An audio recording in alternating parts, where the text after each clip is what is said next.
Great stand-up. Come see Ed Parker.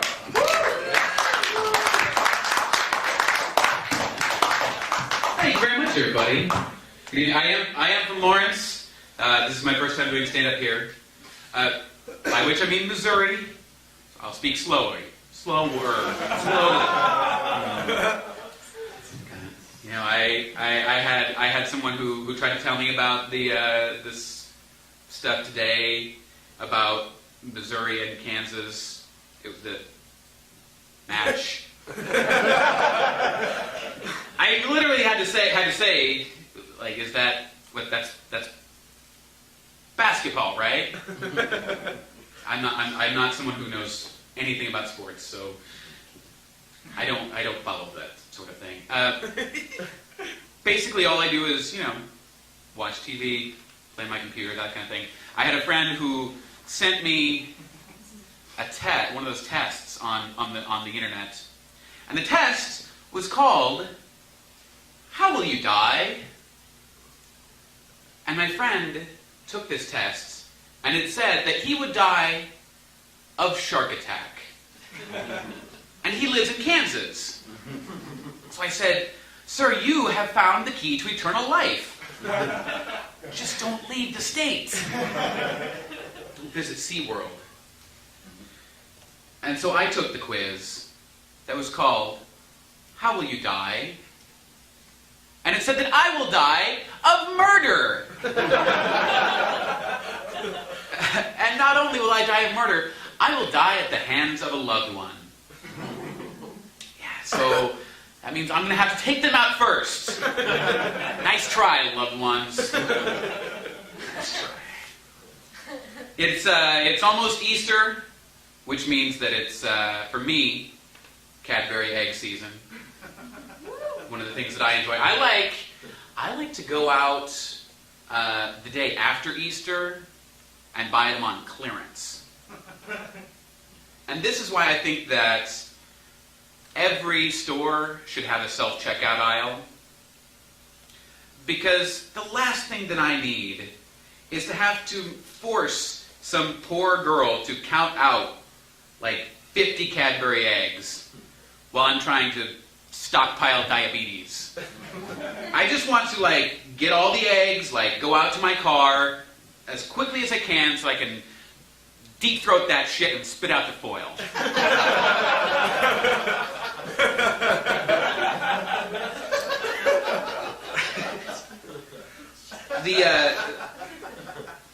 One of the things that happened to me recently that I was not very proud of, besides parking lot Cadbury egg eating, I ran into this girl who I knew in high school, and she didn't recognize me at first, and I pretended like I didn't recognize her because I thought that would be kind of funny.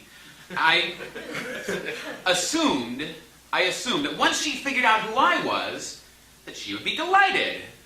She'd say, "Oh, of course! You're Ed Parker, the legendary wit and raconteur of Emporia High School. You, sir, are a treasure."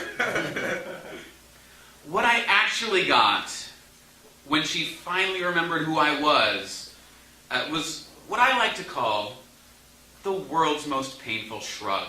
It's just like, not much to remember about you. And I was like, "How dare you, lady? To think of the number of times that I thought about your boobs in the 10th grade. How dare you? I thought we had something special." So I'm trying to figure out what to do with my life. I took a test that is supposed to tell you what to be when you grow up.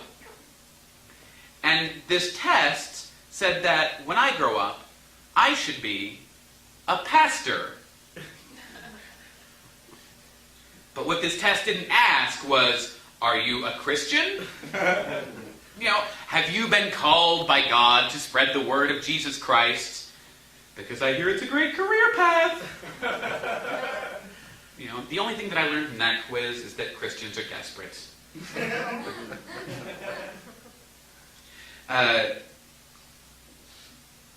One of the things that they say is that any publicity is good publicity. And so that's why if I become a serial killer, I think I'm going to auction off the rights to name me as a serial killer on eBay.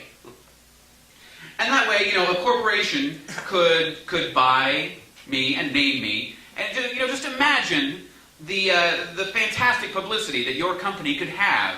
With the headlines everywhere that say, "The AOL Time Warner Killer strikes again." "The Monsanto Murderer takes another victim." Or "The TGI Fridays Half-Price Appetizer Wednesdays Face-Slashing Maniac kidnaps another victim and buries them behind the abandoned train depot." I think that corporations are going to really get behind this idea. It'll be the most popular thing for them to buy since, stadiums and convention centers and politicians. That's my political material. So let's talk about vampires. Enough of the political material. I'm confused about Dracula because if Dracula can't look in the mirror, but yet his hair is perfect. Right? Or werewolves. They also confuse me. Werewolves, we all know that on the full moon, a werewolf gets a giant beard. So on the new moon, does the werewolf have alopecia? Don't know how that works. Now, ghosts, on the other hand, I don't understand what is so scary about ghosts.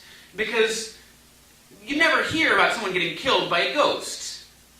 Right? You never hear you say, "Oh, did you hear what happened to Dave? He got ghosted to death." I don't ever hear that. But you see all these TV shows that have stories about people looking for ghosts. And all the ghost stories are kind of the same. They're kind of interchangeable. It's all some, old white lady from the 1830s who fell down the stairs, or some younger white lady who got betrayed by her husband and killed, and now they haunt these old houses. I just don't understand. What confused me about this, and about ghosts in general, is that our country had slaves not that long ago. And yet they're not the ones who are haunting these places. I figure if anyone should deserve to haunt some motherfuckers, it's dead slaves. Which is why I think the conclusion that I can reach is either that ghosts don't exist, or racism lasts forever.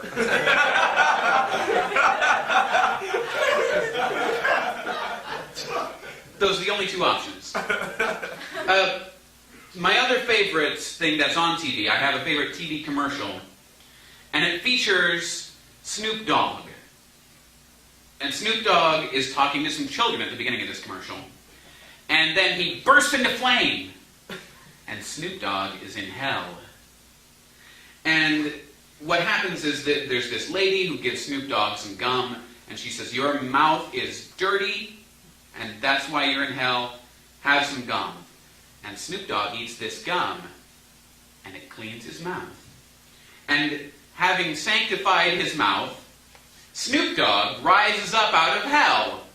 Like Snoop Dogg starts coming up out of hell, and the demons are down below him now, and he rises up to heaven. And there's hot angel bitches on each side of him. And he's it's just because he's eating this gum. And the thing that I enjoy most about this commercial is that as Snoop Dogg is ascending into heaven, there's a little note at the bottom that says, "Warning, this gum will not get you into heaven." Which I think is great. Although I do think that they could have been a little more positive about that whole thing. You could have said, we don't know if this gum could is going to make you into heaven. Scum can't hurt your chances of getting into heaven. Or, this scum might get you into heaven. We don't know. Heaven might not exist. That'd be kind of long for a nationally shown television advertisement, though. So I had something scary that happened to me recently, guys. I Googled my mother's name. And one of the things that came up was a porn star from the 70s. Yeah. Yeah, that's scary. It wasn't the same person, though. It was not the same person. I know, because my mother was a natural blonde.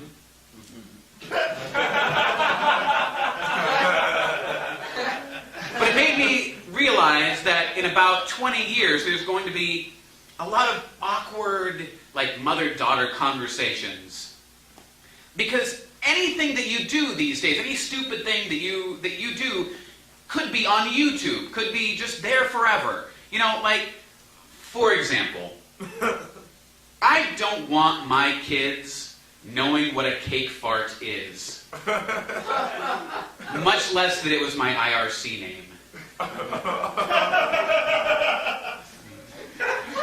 One person knows what that is. That's good. But, you know, let's say, for example, you're a pretty lady. You and, like, a friend get together for an afternoon, jerk off 30 guys, collect their cream stream in a cup, and then rub it on your boobs. Okay, so now that's the most popular video on the internet.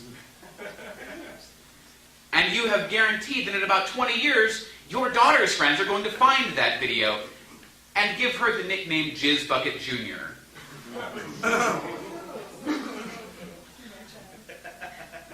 And you don't want that. I wouldn't think. But it's on the internet forever. Like 40 years ago, there were probably lots of Jizz Bucket Seniors. We just don't have the empirical YouTube proof anymore. That's opposed to Jizz Bucket Seniors, which is a bar I think that I might be going to later on. Anyway, my name is Ed Parker. Thank you very much.